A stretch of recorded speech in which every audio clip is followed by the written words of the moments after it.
বন্ধু আসসালামু আলাইকুম। আজকে তোমাদের দেখাবো গরিব ঘরে জন্ম নিয়ে কতটা কাজ করতে হচ্ছে। আর দেখো আজকে কিন্তু আমরা ধান মারবো, তাই জন্য দেখো কত কিছু করতে হচ্ছে আমাদের ধান মারার জন্য। এটাই হলো 30 কেজি ওজনের ড্রাম, আর এই যে দেখো জলের মধ্যে দিয়ে যেতে হচ্ছে আমাকে ধান মারার জন্য। চলো বন্ধু তোমাদের শুরুতে গল্পটা বুঝিয়ে বলছি। সকালে উঠে ব্যাগের মধ্যে 4-5টা আম আর 4টে বোতল নিয়ে, আর দেখো এইগুলো মাথায় করে নিয়ে আমি এখন যাচ্ছি মাঠের উদ্দেশ্যে ধান মারার জন্য। তোমরা এখন যেটা দেখতে পাচ্ছ আমার মাথার উপরে আছে 25 কিলো ওজনের জিনিস। আর দেখো এখানে কিন্তু আমার বাবা আমার থেকে কত দূরে চলে গেছে এখানে দেখো। আর দেখো আমাদের জমিতে যাওয়ার জন্য কতটা জলের উপর দিয়ে যেতে হচ্ছে। বৃষ্টির জল পড়ে অনেক জল হয়ে গেছে, আমাদের জমিতে চলে এসেছে। আর দেখো এসে এখানে রেখে দিয়েছে। আর দেখো আমাদের জমিগুলোর ধানের অবস্থা কি হয়েছে। এখানে কয়েকদিন ধরে এতই বৃষ্টি পড়ছে, তাই জন্য বন্ধু বৃষ্টি পড়ে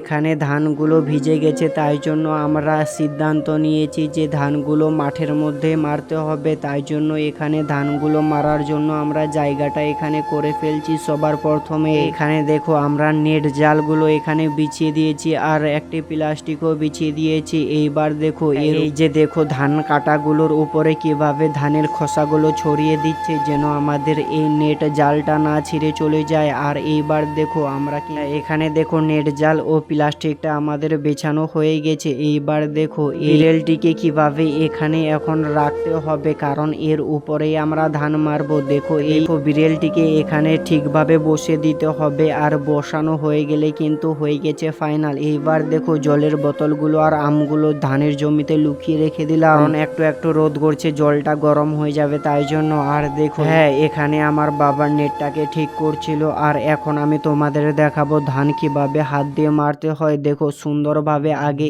এইভাবে ধানগুলোকে ধরে নিতে হবে, পরে তোমাকে সঠিকভাবে শক্ত করে এটাকে ধরতে হবে। তারপরে দেখো এইভাবে ড্রামের উপরে মারতে হবে, তাহলেই কিন্তু এখানে যে ধানগুলো আছে সেইগুলো ঝরে পড়ছে দেখো তোমাদের সামনে। এবং তো এইভাবে সিস্টেম করে কিন্তু আগে মারতো, এখন তো আর কেউ মারে না, গাড়ি দিয়ে মারে। বন্ধু এইরকম রেগুলার আমরা আধা ঘন্টা কাজ করলাম, তারপরে আধা ঘন্টা পরে এতই সূর্যের তাপমাত্রা উঠেছে, তারপরে আমরা ভাবছি ধানগুলো খড় করব, তাই জন্য এইগুলো এবার উল্টিয়ে দিতে হবে। এদিকে দেখো বন্ধু আমার বাবা এখানে কাজ করতে লেগেও গেছে, আর ধান মারা ওখানে বন্ধ করে ফেলেছি। এবার দেখো এই ধানের খড়গুলো কিভাবে উল্টাতে হয়, এবার দেখো কিভাবে এইভাবে ধানগুলো ধরতে হয়। আর দেখো এই ভিজা অংশগুলো কিভাবে এখানে উপরে ছড়িয়ে দিতে হবে। দেখো তোমরা এখানে ভিজা দেখতে পাচ্ছ, অবশ্যই এইভাবে আমরা 2 ঘন্টা কাজ করি। 2 ঘন্টার পরে তোমরা এখানে রেজাল্টটা দেখতে পাচ্ছ। পুরো জায়গাটায় আমরা